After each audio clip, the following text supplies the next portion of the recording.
আজরাইল রে, জান কবজ করে এত কষ্ট আগে জানতাম না।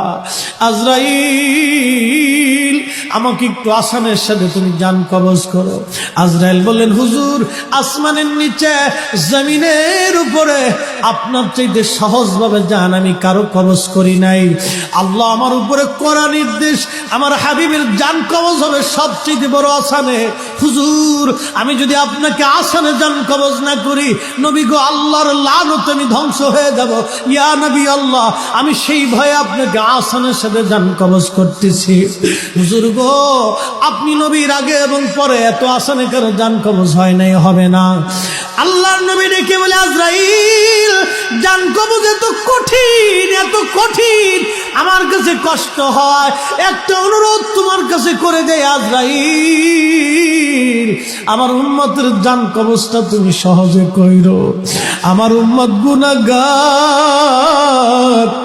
আমার উম্মত পাপী,